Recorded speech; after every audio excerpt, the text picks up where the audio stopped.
A paz do Senhor Jesus, queridos e queridas irmãs.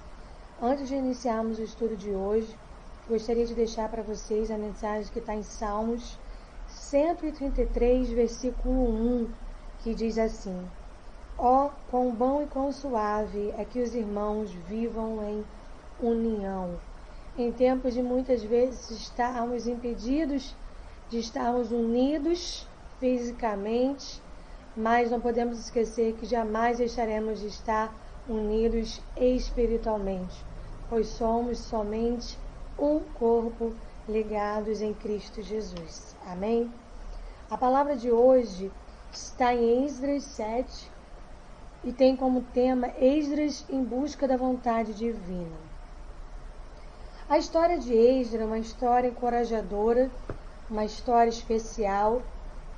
E, na verdade, eu considero que todas as palavras e histórias que foram mencionadas na Bíblia são especiais, são importantes, porque se assim não fossem, o Senhor não as teria mencionado, porque todas que foram são relevantes e de grande importância para a nossa vida cristã.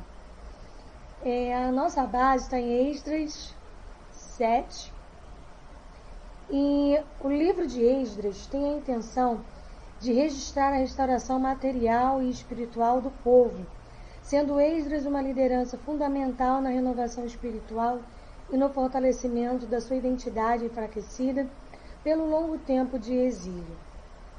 Esdras leva consigo uma carta do rei Artaxerxes, permitindo que ele fosse a Jerusalém para proclamar o que estava ali naquela carta com a autorização do rei para que isso fosse feito. Eu destaco inicialmente o versículo 6 do capítulo 7, que diz assim: Este Esdras subiu de Babilônia e era escriba hábil na lei de Moisés, dada pelo Senhor, Deus de Israel, e segundo a mão do Senhor, seu Deus, que estava sobre ele, o rei lhe deu tudo quanto lhe pedira. Eu fico imaginando o rei Artaxerxes, ele não conhecia Deus, ele não era cristão, então como ele ouviu falar de Esdras? E aí eu queria que vocês abrissem também em Provérbios 22:1,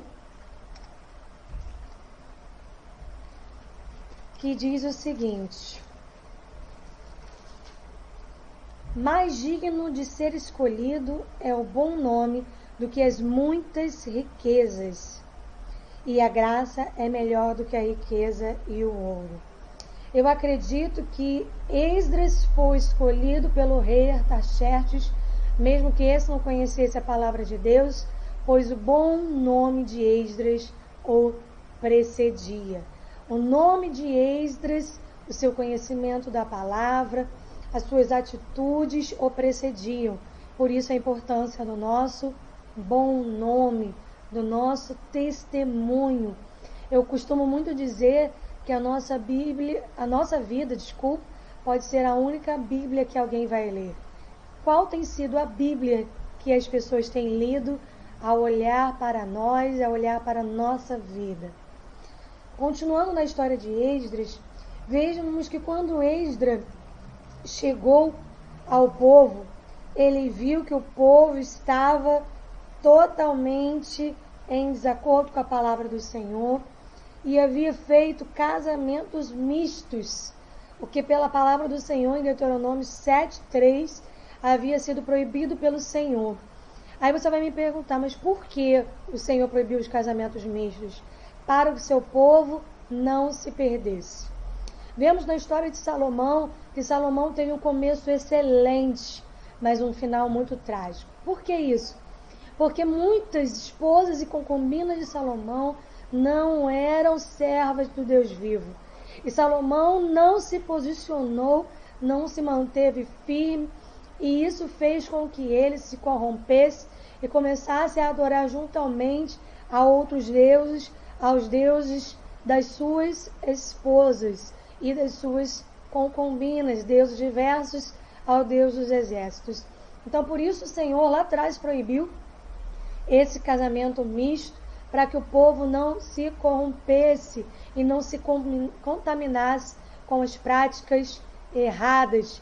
E isso também vai para frente quando falamos de guerras, para quem ele estaria unido ao povo, mas isso já é uma outra temática. Mas aqui a importância é que o povo estava contaminado pelos seus casamentos mistos. E a palavra do Senhor diz que todo pecado, ele tem uma consequência. E a física diz que para toda ação há uma reação de igual força e intensidade. Então, pode ser uma consequência pequena, pode ser uma consequência grande, mas nós cremos num Deus justo. E por ele ser justo, ele nos perdoa, mas a consequência vem. Esdras chegou, viu a situação em que o povo se encontrava e ele rasgou as suas vestes. E o rasgar as suas vestes é um sinal de humilhação.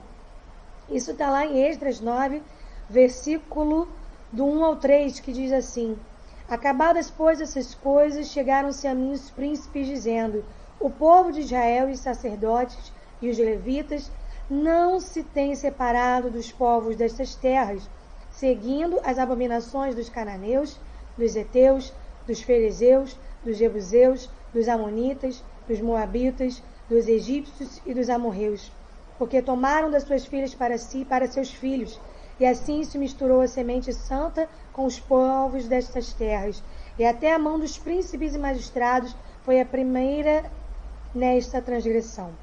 E ouvindo eu tal coisa, rasguei a minha veste e o meu manto, e arranquei os meus cabelos da minha cabeça e da minha barba, e me assentei atônito. A palavra do Senhor, quando fala rasgar as suas vestes, é um sinal de humilhação, um sinal de prostração, um sinal de íntimo arrependimento. E é isso que Esdras mostra aqui quando ele fez. Esdras dispôs o seu coração a obedecer ao Senhor, e ele não se manteve inerte diante disso.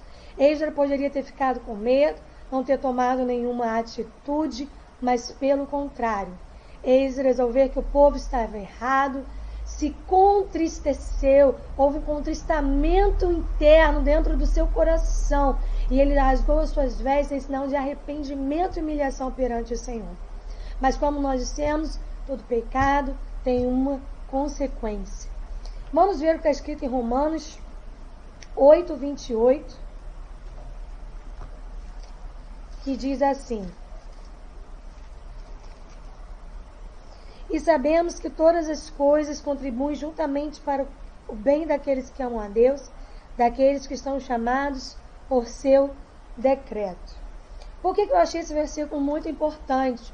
Porque, como mencionei, Artaxerxes não era servo do Deus vivo, mas por preocupações de ser o seu reino tomado, ele permitiu que Esdras fosse para que tivesse este povo sobre o seu poderio, e para que, se precisasse no momento de guerra, ele estivesse ali disponível. Por isso que eu falo que todas as coisas contribuem, porque inicialmente não era o propósito de Artaxerxes reunir o povo do Senhor e fortalecer, mas era o propósito do Senhor, e todas as coisas cooperam para o bem daqueles que amam a Deus. Sobre o que nós estamos falando sobre pecado, vamos dar uma lida em 1 Samuel 15, versículo 22, que diz o seguinte: porém Samuel disse: tem porventura o Senhor prazer em holocaustos e sacrifícios, como em que se obedeça a palavra do Senhor? Eis que obedecer é melhor do que o sacrificar, e o atender melhor é do que a gordura de carneiros. O Senhor prefere que nós obedeçamos. A desobediência do povo trouxe sobre ele uma consequência. Não foi algo que o Senhor desejava, mas a desobediência traz uma consequência. Continuando, eu gostaria que lêssemos em 1 João 1,9, que diz o seguinte: se confessarmos os nossos pecados, ele é fiel e justo para nos perdoar os pecados e nos purificar de toda injustiça. O povo se arrependeu, o povo se contristeceu no seu íntimo E a palavra diz que o Senhor é fiel e justo para nos perdoar, sendo que Ele é justo. E a justiça de Deus não permite que a consequência seja apagada. Por isso, em 2 Samuel 12, nos versículos 13 e 14, depois do pecado de Davi com Betseba, Natã, o profeta, vai falar com ele e diz o seguinte: Então disse Davi a Natã: Pequei contra o Senhor. E disse Natã a Davi: Também o Senhor transpassou o teu pecado, não morrerás. Todavia, porquanto com este feito deste lugar, sobremaneira que os inimigos do Senhor blasfemem, também o filho que te nasceu certamente morrerá. O Senhor perdoou a Davi, assim como perdoou aqui o seu povo na história de Esdras, mas a consequência ela vem. A consequência no povo de Esdras foi terem que despedir as suas famílias, suas mulheres e seus filhos. Inicialmente, quando você lê, você acha que Deus mal por ter feito isso, mas não. Foi a consequência da desobediência. Se o povo tivesse sido obediente, não havia necessidade desses fatos, nem desses acontecimentos. Mas a desobediência traz uma consequência. Por isso, nós continuamos a ler, e está em Romanos 12, 2, que diz o seguinte: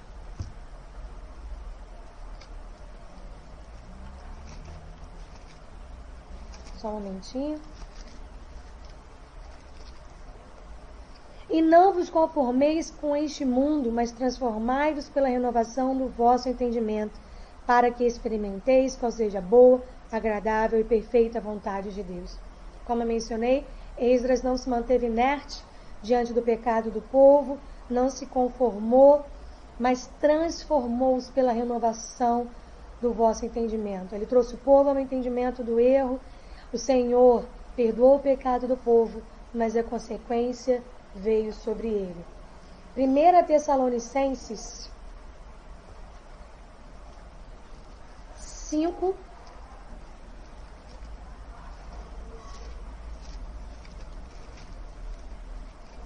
1 Tessalonicenses 5, versículo 11, diz o seguinte: Pelo que exortai-vos uns aos outros, edificai-vos uns aos outros, como também o fazeis. Esdras poderia não ter sido escolhido, pois o rei Artaxerxes não conhecia o Senhor, mas o seu bom nome o precedeu. Esdras foi de encontro ao povo, não permaneceu inerte ao ver o povo em pecado. O povo se arrependeu, veio a consequência sobre ele, porque a consequência do pecado vem. Mas aqui em Tessalonicenses vemos, para nós não deixarmos de exortarmos aquele que está em pecado, mas exortarmos em amor. O Senhor nos dê sabedoria para sempre exortarmos em amor e não afastarmos o nosso irmão, mas trazermos ele para mais perto do Senhor. E para finalizar, eu gostaria que lêssemos, que está em 1 Coríntios 11, 1, que diz o seguinte: Sede meus imitadores, como também eu sou de Cristo. Nessa história de Esdras, como eu mencionei, Esdras não se manteve inerte, exortou o povo em amor, o povo se achegou a Deus, houve a consequência do pecado, que foi a dispersão das suas famílias, mas depois nós vemos a ligação e a renovação com o Senhor. A palavra diz que o Senhor é fiel e justo para nos perdoar.